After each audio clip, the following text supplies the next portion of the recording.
আমাদের ঠাকুরগাঁয়ের যে মিডিয়া, যে অনলাইন অফলাইন পত্রিকা, বিভিন্ন পোর্টাল থেকে এসেছেন, তাদের সবাইকে স্বাগত জানাই। কারণ আপনাদের ভূমিকা অত্যন্ত জরুরি। আমাদের রুরাল ডেভেলপমেন্টে আপনাদের ভূমিকা সবচেয়ে জরুরি।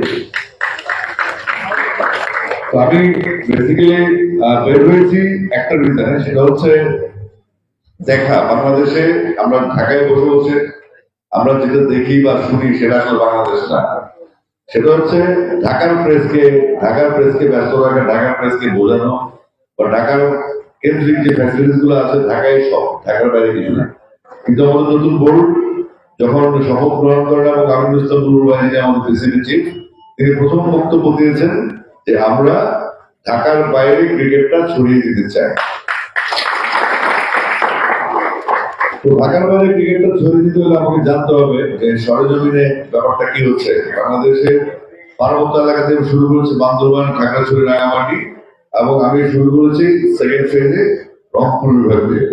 আমি প্রথমত যেটা এক্স ক্রিকেটার কিংবা একজন কোচেস লেভেলে আমি ছিলাম বা সংগঠক হিসেবে ছিলাম, আমি নিজেও খেলেছি, ডিস্ট্রিক্টে খেলেছি, লিগ খেলেছি। আমার মনে হয় তখনকার চেয়ে এখনকার অবস্থা আরো খারাপ। অথচ তখন বোর্ডের অবস্থা ভালো ছিল, আমাদের অবস্থা। তাহলে এখন বোর্ডের অবস্থা ভালো হয়েছে কিন্তু আমাদের অবস্থা খারাপ হয়ে গেছে, এটা উল্টো হয়ে গেল। এটা তো হওয়ার কথা না। তার মানে মিসম্যানেজমেন্ট হচ্ছে। ঢাকা থেকে কেউ এখানে আসছে না, ঢাকা থেকে এসে কেউ খবর রাখছে না, ঢাকায় এখানকার খবরগুলি পৌঁছাচ্ছে না।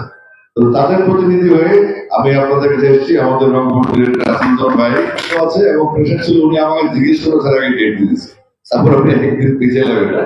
যাই হোক, আমি একে একে শুরু করছি। আমাদের প্রত্যাশা, প্রতিশ্রুতি এবং আমার সক্ষমতা এবং আমাদের সক্ষমতা। প্রথমত ঠাকুরগাঁ স্টেডিয়ামটা একটা ওয়েল অর্গানাইজড, একটা ডেডিকেটেড ক্রিকেট স্টেডিয়াম, এই বিষয়ে কোনো সন্দেহ নেই। আমার প্রথম কাজ হচ্ছে টুর্নামেন্ট চেয়ারম্যান এবং এইচডিএল টোটাল আমার আন্ডারে। আর সামনে শুরু হচ্ছে প্রাইম ব্যাংক স্কুল টুর্নামেন্ট, যেখানে 550 স্কুল অ্যাটেন্ড করবে। আমরা চাইবো ডিসেন্ট্রালাইজ করার যে সিদ্ধান্ত আমরা নিয়েছি, ঢাকার বাইরে খেলা ছড়িয়ে দেওয়ার যে সিদ্ধান্ত আমরা নিয়েছি, এবং সেই সাথে আমাদের মাদ্রাসা ক্রিকেট এবং ইংলিশ মিডিয়াম স্কুলগুলোকে আমরা ইনভলভ করে আমাদের সমস্ত বাচ্চারা যারা পড়াশোনার মধ্যে আছে